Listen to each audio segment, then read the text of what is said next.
Ladies and gentlemen, we are back, coming in from Dota TV here for the first game of Vega versus Gambit. My name is Ragnar. I'm still joined by Skim, who is trying to figure out who's who, because, of course, this game is not on ticket still. As we see, Lizzie being run down. That is his actual name as well, by the way. It is. It is. So there's on the side of Gambit here on the Dire, by the looks of it. And, is it? No. It's Vega on the Dire. Oh yeah, it's Vega on the Dire. We have Vega Squadron, of course. For those of you who don't know, they've been changing their roster lately, and they've been trying out new heroes, or not new heroes, new players. So the core of G, the mid player, is still the same. G, Sema, Shrema, whatever you want to pronounce him. And Loa Dance is still the same. And then they have Blizzy, and then their carry player, I think that's the Luna Palantimos. Yeah. Well, we're gonna go drop the Shadow Shaman wards down on the bottom tower, and also get in. Lost one hero, but they still should be able to secure the tower, especially with Brewmaster popping that ultimate. They're gonna try and turn this into a fight after all, but I think they have to actually use that to strong way. Kind of already lost too much here, but yes. Brewmaster Lycan, suppose some team fight. Shadow Shaman, similar ideas. Rubik Luna on this particular side, and for Gambit then we have guess who on Tiny. Iceberg not on Tiny actually, it's been a long time since I've seen that. Back on Team Spirit he's always run that really with the IO to get together with the IO in mid. But yeah, this time on the DP out of the mid lane, one would have imagined. Tiny looks like a core role here with the offlane Night Stalker. Nah, it wasn't offlane. With based on farm Night Stalker, yeah. It feels like, I mean, obviously, we didn't watch the game, but it feels like they really got overrun in the early game. Being able to then take so many towers, obviously with Death Prophet, but, Ogre Night Stalker is a very dangerous combo in the early game. It doesn't really feel like Vega had any response to those rotations. Those are difficult heroes to bring down, of course, and on the side of Vega, honestly, those are easy heroes to gank. I mean, I'm just looking at this Luna. Obviously, she didn't die, but technically speaking, those are very easy heroes to kill. Looking at the supports, 2 deaths on both supports, really, on both supports each, rather. So, Vega just doesn't have a response, doesn't have any good way of counter or like deep pushing either. How do you initiate into Death Prophet Ultimate? You really can't take that fight. Yeah, against Death Prophet you either need to burst her down or somehow kite her.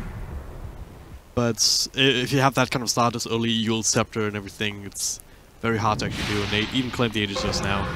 So this makes it even easier, and Red Roses just running into the entire lineup even. From Gambit, just dropping down very easily. At the very least it's Rubik's, and it gains a lot of information. Just have to make use of that though. Pudge playing the Shadow Shaman, it's not confusing at all. Let's be run down by Iceberg.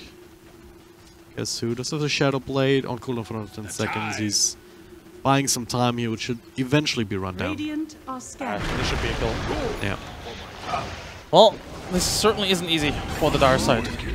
You're losing map control by the minute, it seems.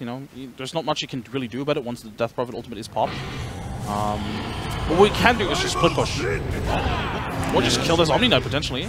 Not with Repel, Cut an Angel TP. It's very costly, but with this extra support coming through, G committing that ultimate. That's very awkward. Yeah. Very awkward. Now the 2 ultimates committed as well, Brewmaster Ultimate and Lycan as well. Well, at the very least, they are using that to push the tower a little bit, also with the Necro Creeps, but Iceberg's actually farming this up. You have to be super careful about not giving these away if you have any choice at all. Even level 2, I believe that's 100 gold each. And then level 3, it's 150. Sounds about right. Yeah. So it's significant source of income if you keep bringing these down. Just forget about them, just send them to those towers. It's really not worth the extra couple of damage points. Gambit right now, not feeling any pressure. Oh god, guess who?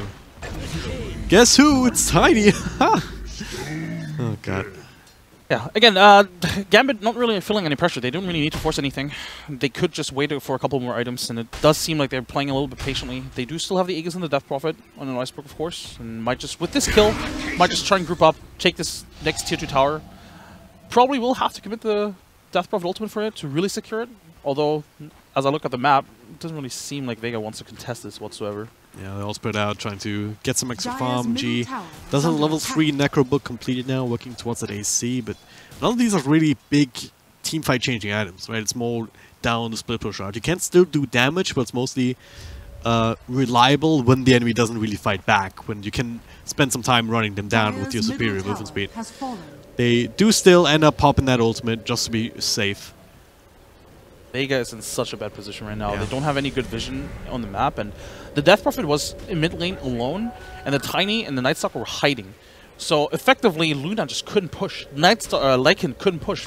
Couldn't push just because you didn't know where the Night Stalker and the Tiny were. You had to sit in the tree lane, sort of like wait for something to happen. And the Death Prophet just slowly took the tower by itself. Yep. And just the threat of not showing in the map is so huge in this game right now because the Tiny is such a big threat. And there's no real response on the Dire side, really, for this.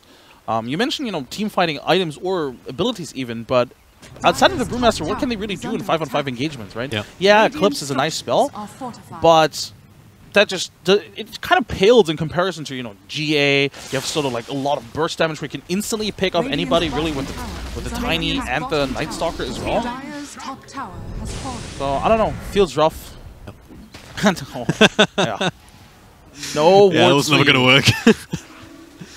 Nice attempt though. I mean, just trading towers 1-for-1 is a win for Vega at this point, just because they're so far behind. But they lose the Pudge on top of that.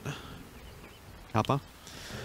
The thing is, this tower doesn't really. No, it's another one. Rubik. It's not a support. It's just a support though. I mean, yeah, it still sucks, but yeah, it's still just a support.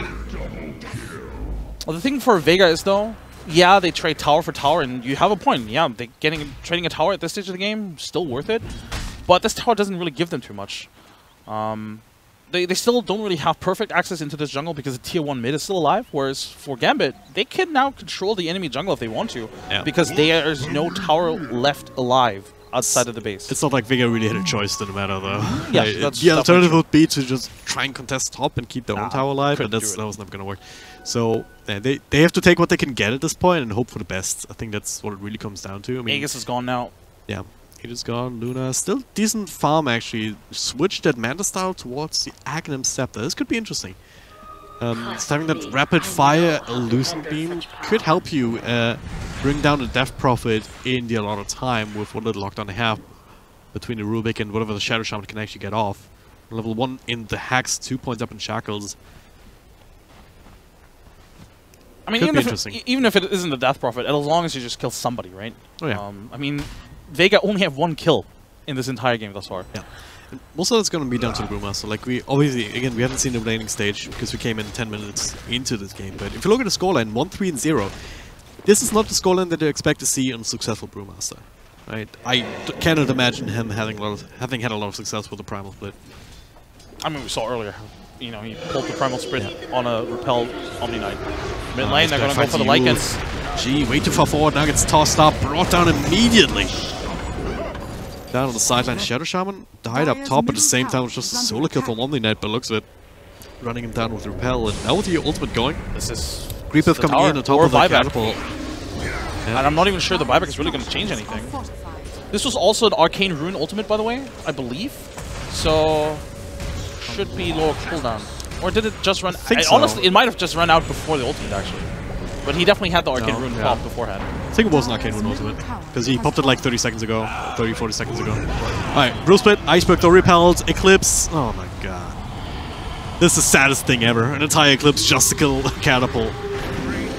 That was with the Aghanim Scepter even, so that's now revealed. Guardian Angels give him that extra protection against any potential right-clicks. Pudge left to his own devices, but rests his team up in front line. And that's just an invitation to continue this push. This might just be GG. There's another Exorcism. Yeah, GG's called. There's nothing they can do here at this point. Again, this comes down to the lane stage, which we obviously didn't see, but they were so far behind. We come into this game, they're already behind like 4 towers and what, like 5, 10k in terms of net worth. It was like, what, 10, 11 minutes in? Yeah, it's absolutely insane. I